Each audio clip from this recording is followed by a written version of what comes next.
Liver cirrhosis ভাইজান, যে তাম দুনিয়ার ডাক্তার বাইটা খাইলেও এই অসুখ ভালো হওয়ার মতো না। তখন আমি বললাম যে হুজুর, আমার পিকের বাজানের দয়ের উপর কি অসুখ? আমার খাজা দয়া করলে এই অসুখ যে কোনো এক মুহূর্তে চোখের পলকে ভালো হয়ে যেতে পারে। আমি বিশ্বাস করি হুজুর। মিয়া ভাইজানের একটা ছোট্ট ঘটনা বইলেই আমি আপনাদের কাছ থেকে বিদায় নিব। মিয়া ভাইজান মুজাদ্দিদি সাহেব তখন মদিনা ইউনিভার্সিটিতে লেখাপড়া করেন। অতীব সম্মানের সাথে ঢাকার নটরডেম কলেজ থেকে তিনি ইন্টারমিডিয়েট পাশ করছেন। পাশ করেই তিনি চলে গেছেন মদিনা ইউনিভার্সিটিতে লেখাপড়া করার জন্য। শুক্রবার দিন মদিনাতে রওজা মুবারকে জুমার নামাজ আদতে রওজা মুবারকের কাছে দাঁড়ায়া মিয়া ভাইজান মোনাজাত করতেছেন, ফাতিহা শরীফ পড়িয়া মোনাজাত করতেছেন, জিয়ারত করতেছেন। ঠিক মিয়া ভাইজানের পাশেই, আমার কথা বুঝতে পারতেছেন ভাইজান? মিয়া ভাইজানের কথাটা বলবো? আচ্ছা। মিয়া ভাইজানের কাছে দাঁড়াই একজন বৃদ্ধ মা এবং তার সন্তান বাংলায় কথা বলতেছেন। তো মিয়া ভাইজান মোনাজাত শেষে মদিনা শরীফে বাংলায় কথা বলতেছেন, নিশ্চয়ই বাঙালি মনে করিয়া মিয়া ভাইজান একটু হাইটা তিনার কাছে গেলেন, গিয়া বললেন যে আপনারা কি বাংলাদেশের না ইন্ডিয়ার? তখন বললো যে আমরা বাংলাদেশের। তো সেই ভদ্রলোক মিয়া ভাইজানকে জিজ্ঞাসা করলেন যে আপনার বাড়ি? যে আমার বাড়িও বাংলাদেশ, ফরিদপুর জেলায়। মিয়া ভাইজান আর কোনো পরিচয় দিলেন না। তো মিয়া ভাইজান মুজাদ্দিদি সাহেব উনাকে জিজ্ঞাসা করলেন যে উনি কে? বলল যে আমার মা। কোত্থেকে আসছেন? বাংলাদেশ থেকে আসছেন? বলল যে না, আমার মা অত্যন্ত অসুস্থ, ওনার চিকিৎসা ইন্ডিয়াতে করছি, সারে নাই। সিঙ্গাপুরে করছি, সারে নাই। লন্ডনে নিয়ে গেছি, চিকিৎসা করছি, সেখানেও ভালো হন নাই। তিনারা জবাব দিয়ে দিছেন যে আপনার মা আর বেশি দিন বাঁচবে না, তেনাকে নিয়ে দেশে চলে যান। সেই জন্য আমার মাকে নিয়ে উমরা হজ করতে আসলাম। এখানে 7-8 দিন থাকবো, থাইকা দেশে চলে যাব। তো মিয়া ভাইজান মুজাদ্দিদ সাহেব কাছে গিয়া বললেন যে আপনি কি করেন? তখন সেই ভদ্রলোক বলল, আমি অক্সফোর্ড ইউনিভার্সিটি সম্বন্ধে বৃত্তান্ত বলতে গেলে অনেক সময়ের ব্যাপার। আমি সেই কলেজের প্রফেসর, সেই ইউনিভার্সিটির প্রফেসর।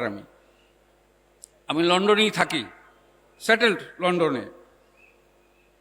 আমার মাকে নিয়ে এখানে আসছে, আমি চলে যাব। তো মিয়া ভাইজান মুজাদ্দিদ সাহেব মদিনা ইউনিভার্সিটিতে পড়েন, ছাত্র, অক্সফোর্ড ইউনিভার্সিটির প্রফেসর মিয়া ভাইজানের সামনে। তখন মিয়া ভাইজান বললেন যে আপনার মা অসুস্থ, বৃদ্ধ মানুষ, এই দেশের হোটেলে, 5 স্টার হোটেলে আসেন বুঝলাম, কিন্তু এই দেশের দেশীয় খাবার খাইয়া তিনি তো আরও অসুস্থ হয়ে যাবেন। আমি এখানে একটা বাসা নিয়ে থাকি, আমার কাজের লোক আছে, দেশীয় খাবার যদি উনি এখানে থাইকা খান একটু হলেও সুস্থ বোধ করবেন। আপনি দয়া করে আপনার মাকে নিয়ে আমার বাসায় চলেন। তো সেই ভদ্রলোককে নিয়ে মিয়া ভাইজান মুজাদ্দিদ সাহেব বাসায় নিয়ে গেলেন। বাসায় নিয়ে সমস্ত মদিনা শরীফের যত হিস্ট্রিক্যাল প্লেসগুলো আছে, বদরের যুদ্ধ, উহুদের যুদ্ধ, খন্দকের যুদ্ধ, যেখানে যেখানে যেখানে সব কিছু আছে, তীর্থস্থানগুলাই, হিস্ট্রিক্যাল প্লেসগুলাই ঘুরা ঘুরা ঘুরা মিয়া ভাইজান ওনাকে দেখাইলেন। কিন্তু এর মাঝখানে এই কয়দিনের ভিতর একবারের জন্য মিয়া ভাইজান পরিচয় দিলেন না, শুধু এতটুকুই পরিচয় দিলেন যে আমার বাড়ি ফরিদপুর, আমি এই ইউনিভার্সিটিতে লেখাপড়া করি। উনি যে খাজা বাবার আওলাদ, এত বড় মহাপুরুষের আওলাদ, স্বনামধন্য বিশ্ববিখ্যাত বিশ্ববরণ্যের আওলাদ, মিয়া ভাইজান একবারের জন্য পরিচয়টা দেন নাই। আমার কথা বুঝতে পারতেছেন ভাইজান? শেষ দিন বিদায়ের সময় মদিনা এয়ারপোর্টে আইসা মিয়া ভাইজান বলল যে আপনার বাংলাদেশে বাড়ি শুনলাম কোন জেলা? তখন বলল যে গাজীপুর জেলা। তো ভাইজান, আমি মার কোলে থাকতে দরবার শরীফে আসছি। শুধু 1954 সনে 1954-এ আমার বাবা সর্বপ্রথম এই বিশ্ব জাকের মঞ্জিলে আসেন। 1954 সনে মার কোলে থাকতে আসছি। এখন আমার বয়স প্রায় 72-73 চলতেছে। আমার বাল্যকাল, শৈশবকাল, কৈশোরকাল, যৌবনকাল এই জাকের মঞ্জিলে কাটাইছি। এই আড়াইরশি প্রাইমারি স্কুলে মিয়া ভাইজানের সাথে আমি লেখাপড়া করছি। এই 22রশি হাই স্কুলে আমি মিয়া ভাইজানের সাথে লেখাপড়া করছি। আর টিনের ছাউনির থেকে এই বিশ্ব জাকের মঞ্জিল পবিত্র নগরী পরিণত হয়েছে। চোখের সামনে আমি দেখছি। আমি কালের রাজ সাক্ষী একজন। এই অধম মিয়া ভাইজানের সাথে খেলাধুলা করছি। যখন সেই ভদ্রলোক মিয়া ভাইজানকে বলল যে আমার বাড়ি গাজীপুর, সেই ভদ্রলোকের বাড়ি গাজীপুর, তৎক্ষণাৎ স্বাভাবিকভাবেই তো আমার কথা মনে করার কথা মিয়া ভাইজানের, ঠিক না ভাইজান? যে একলাস ভাইয়ের বাড়ি গাজীপুর, উনার বাড়িও গাজীপুর। তখন মিয়া ভাইজান জিজ্ঞাসা করলেন যে গাজীপুর জেলা কোন থানা? কালীগঞ্জ থানা। আচ্ছা, কালীগঞ্জ থানায় একলাস ভাই বলে একজন লোক আছে, ওনার নাম একলাস, ফরিদপুর 8রশি জাকির মঞ্জিলের মুরিদ, আপনি ওনাকে চিনেন? তখন উনি বলল যে বাবা গো, আমি তো থাকি লন্ডনে, আমি তো দেশের সাথে আমার সম্পর্ক বহুদিন যাবৎ নাই। তখন ওই ভদ্রলোকের মা, বৃদ্ধ মা বললেন যে একটা ছেলে আছে কালীগঞ্জের, উরুস শরীফের সময় মাথায় বস্তা নিয়ে উরুস শরীফের চাল উঠায়, খুব সুন্দর গজল গাইতে পারে, তালে তালে জিকির কইরা বাড়ি বাড়ি গিয়ে উরুস শরীফের চাল উঠায়। ছেলেটার নাম একলাস, আমি চিনি তাকে। তখন বললো যে আচ্ছা ঠিক আছে, আমি ওনাকে খুঁজা বাইর করব। বললো যে তাকে আমার সালাম জানাবেন, বাড়িতে গিয়া বলবেন আপনার মাকে নিয়ে ফরিদপুর 8রশি পীর সাহেব আছেন যিনি, তার বাড়িতে গেলে, তিনার দরবারে গেলে, তিনি যদি দয়া করেন আপনার মা ভালো হয়ে যাবেন।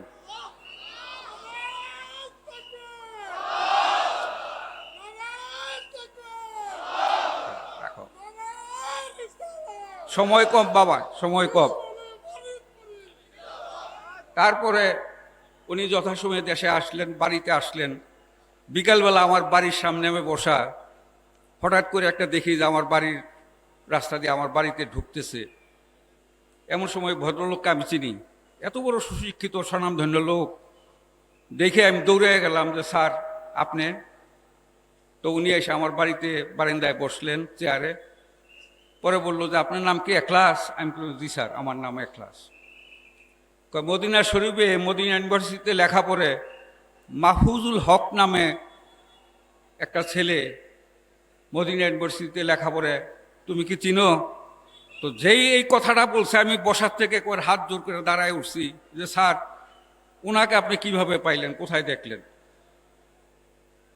উনি কে? তখন আমি বললাম স্যার উনি ফরিদপুর 8রশি বিশ্ব জাকের মঞ্জিলের আমার পীরকাল বাজানের বড় আওলাদ, তিনি ওইখানে লেখাপড়া করেন মদিনা ইউনিভার্সিটিতে। স্যার ওনাকে আপনি কোথায় পাইলেন? পরে সম্পূর্ণ বৃত্তান্ত খুইলা বলল। বলার পরে বলল যে স্যার তিনি কি হুকুম করছেন? তখন আমি বললাম যে স্যার ওনাকে আপনি চিনতে পারেন নাই? বলল যে না, আমি তো বাবা চিনতে পারি নাই। তখন আমি বললাম যে উনি আমার খাজাবর আওলাদ,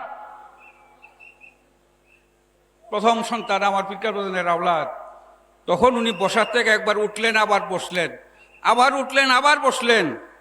তখন উনি বললেন যে বাবা রে, আমি তো চিনতে পারি নাই, এত সুন্দর চেহারা, কি সুন্দর নাক, কি সুন্দর মুখ, কি সুন্দর আচরণ, কি সুন্দর আদব, কি ব্যবহার, সমস্ত মদিনার শহরটা আমাকে ঘুরায় ঘুরায় দেখাইলো। কত সুন্দর যত্ন করলো, আমার মাকে যত্ন করলো, আমাকে যত্ন করলো। কিন্তু এত বড় ঘরের ছেলে হয়েও কোনো অহংকার নাই, বড়াই নাই, বড় করে আমার সাথে পরিচয়ও দেয় নাই। আমি বললাম যে স্যার কি বলছেন উনি? তখন বলছেন যে আমার মাকে নিয়ে দরবার শরীফে গেলে আমার মা ভালো হয়ে যাবে, তোমার কি সময় হবে? আমি কই স্যার আমার মিয়া ভাইজান আমাকে হুকুম করছেন আপনাকে নিয়ে যাওয়ার জন্য আমার পীরের দরবারে, এখন এই মুহূর্তে আমি রাজি আছি যদি আপনি যাইতে পারেন। তো বাবা চলো। আমার কথা বুঝতে পারতেছেন ভাইজান? সাথে সাথে আমি বাড়িতে গিয়ে কিছু কাপড় নিয়ে স্যারের সাথে স্যারের মাকে নিয়ে যথাসময়ে আসর বাদ আসর দরবার শরীফে আসলাম। দরবার শরীফে আসার পরে হুজুর কাবলার কাছে গেলাম, বাদ আসর দক্ষিণ হুজুর শরীফ হুজুর কাবলার কাছে গেলাম। হুজুর কাবলা দেখে বললেন যে উনি কে। হুজুর কাবলার কাছে ওনার পরিচয় দেওয়ার পরে যখনই আমি বললাম যে হুজুর উনি মিয়া ভাইজানের বাসায় 7-8 দিন ছিলেন, সেখান থেকে আসছেন, ওনার মার এই অসুখ, এই জন্য উনি আসছেন খাজোয়ার দরবারে। হুজুর কাবলার শোয়া ছিলেন, একটু শোয়ার থেকে উঠে এইভাবে বসেই বললেন যে বাবা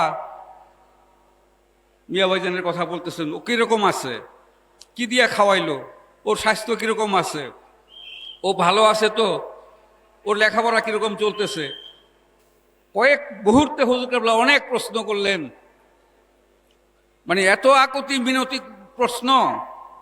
উনি বললেন যে হুজুর আপনি চিন্তা করেন না, উনি ভালো আছেন, সুস্থ আছেন, সুন্দর মতন লেখাপড়া করতেছেন। ওনার ইউনিভার্সিটিতে আমি গেছি, ওনার ইউনিভার্সিটির প্রফেসরের সাথে আমি কথা বলে আসছি, হুজুর ওনার কোনো অসুবিধা নাই।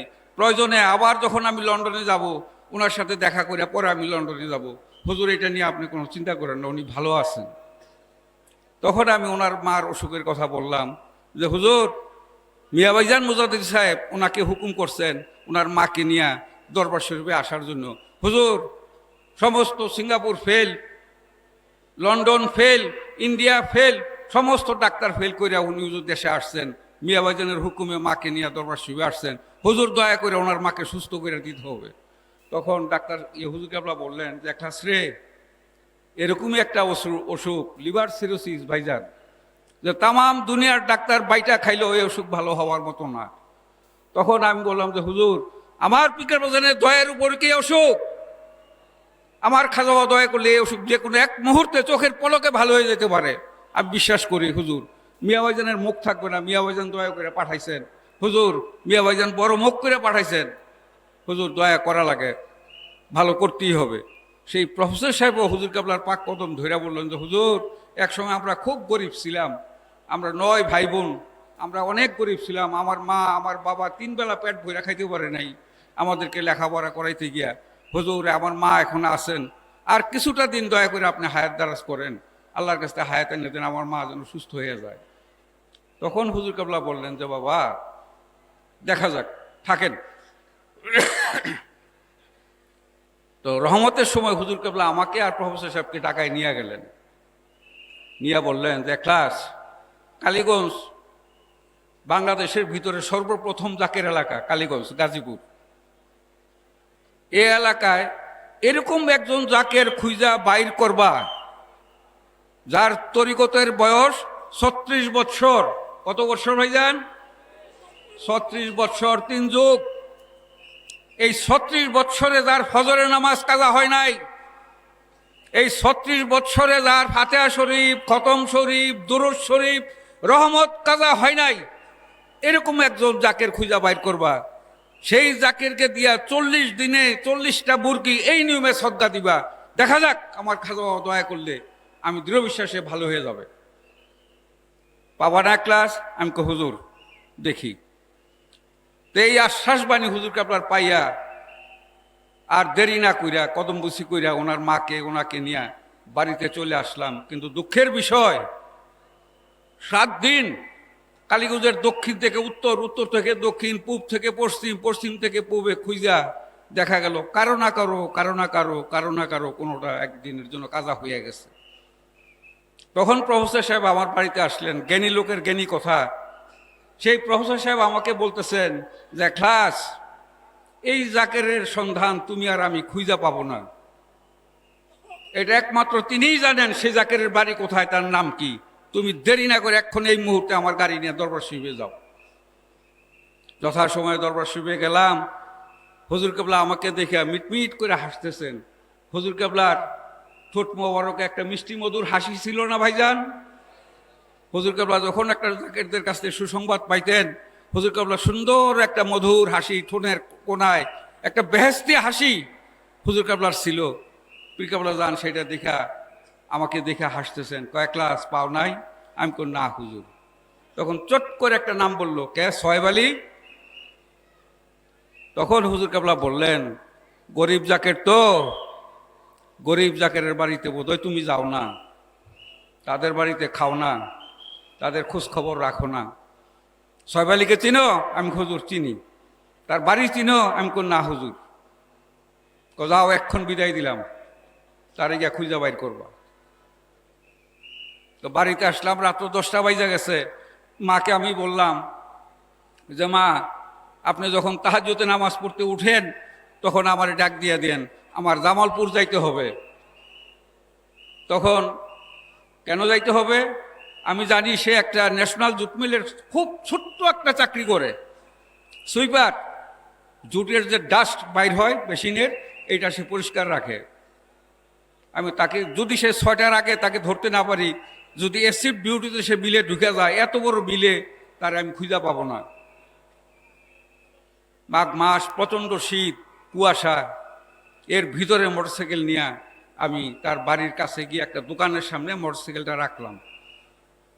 তো দোকানদার আমারে দেখে লাভ দিয়া দোকান থেকে নামছে, যে আপনার নাম এখলাস? আমি বললাম যে হ্যাঁ, আমার নাম এখলাস। আপনার বাড়ি ঘনপাড়া? আমি বললাম যে জি, আমার বাড়ি ঘনপাড়া। আপনি সোহেব আলী ভাইয়ের বাড়িতে যাবেন?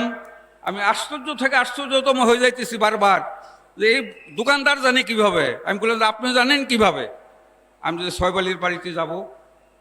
তো সেই দোকানদার বলতেছে যে সোহেব আলী না হইলে এই পর্যন্ত 10 বার এসে আমার কাছে, যে কালীগঞ্জ ঘোনাপাড়ার থেকে এখলাস ভাই আসবে, আমার বাড়িটা চিনে না, তো আসলে আসা মাত্র তাকে নিয়ে আমার বাড়িতে চলে আসো। সোহেব আলী কিভাবে জানলো ভাই?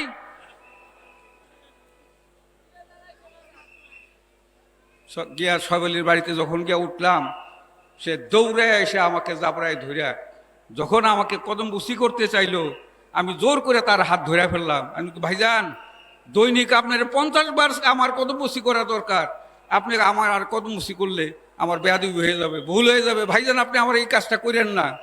তখন সে বারবার বলতেছে যে এখলাস ভাই, আমার পীরের দরবার থেকে আপনি আসছেন, আমার খাজা বাবা আপনাকে আমার বাড়িতে পাঠাইছে, আমি গরিব মানুষ, আপনাকে বসার দেওয়ার মতন জায়গা আমার নাই, কিন্তু পীর কাবলাজানের দরবার থেকে পীর কাবলাজানের হুকুম মাথায় নিয়ে আপনি আমার বাড়িতে আসছেন, আমার একটু কদম বসিটা করতে দেন। আমি বললাম না ভাইজান, আপনি বাড়িতে কদম বসি করেন, আমার 10টা টাকা নজরা দিল।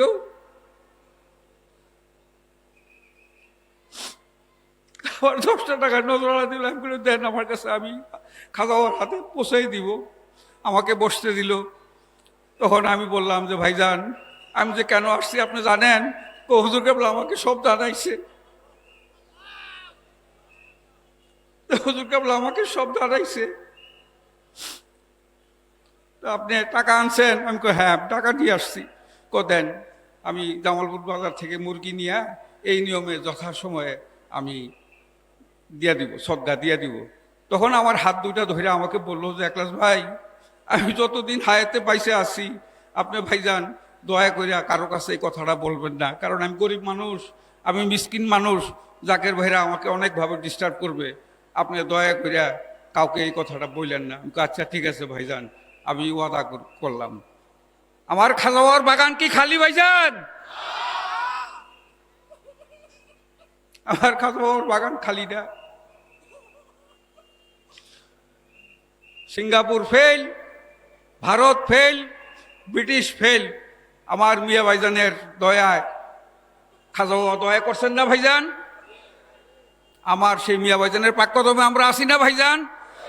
শক্ত কইরা ধইরা রাখেন আমার মিয়া ভাইজানকে, শক্ত কইরা ধইরা রাখেন, কোনো চিন্তা নাই, কোনো চিন্তা নাই। মিয়া ভাইজানের কদম শক্ত করে ধইরা রাখেন। বক্তব্য আর বাড়াবো না। যদি আল্লাহ পাক হায়াতে বাইচা রাখে, আগামী উরুসে যদি বাইচা থাকি, আবারও সুন্দর সুন্দর ছোট্ট ছোট্ট টুকরা টুকরা হুজুর পাকের অনেক কাহিনী এখানে ধারণ করে রাখছি। যদি সময় পাই আবার একদিন আরেকটা প্রসঙ্গ আলাপ করব। পরিশেষে আপনারা আমার জন্য দোয়া করেন। আমি দোয়া কি করব ভাইজান, আমার দোয়ার ভান্ডার শূন্য। আমি জীবনে কোনোদিন চাকরি করি নাই, জীবনে কোনোদিন ব্যবসা করি নাই, তেমন কোনো খেদমত আমার পীরের আমি করতে পারি নাই। মন ভরে কোনোদিন নজরানাও দিতে পারি নাই।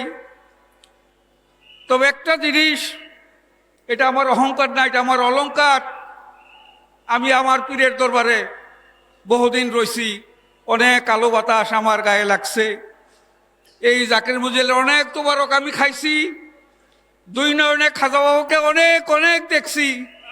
এর বিনিময়ে যদি সামান্য তোমার দুয়ার ভান্ডার আমার পীরের কদমে আমার তরফ থেকে জমা হয়ে থাকে, আপনাদের জন্য মন ভৈরা প্রাণ ভৈরা আমি মিয়া ভাইজানের পাক কদমে দয়া ভিক্ষা চাই। মিয়া ভাইজান, আপনি আমাদের দয়া করেন, আপনি আমাদেরকে দয়া করে আমার বাবাজানের পাক কদমে আমাদেরকে বান্ধা দেন। এই বাধা যেন কেমন পর্যন্ত আর না ছুটে ভাইজান, আপনি আমাদের জন্য দয়া করেন, দোয়া করেন। সকলেই বলেন আমিন। আমি বিদায় নিলাম। আসসালামু আলাইকুম ওয়া রাহমাতুল্লাহি ওয়া বারাকাতুহু।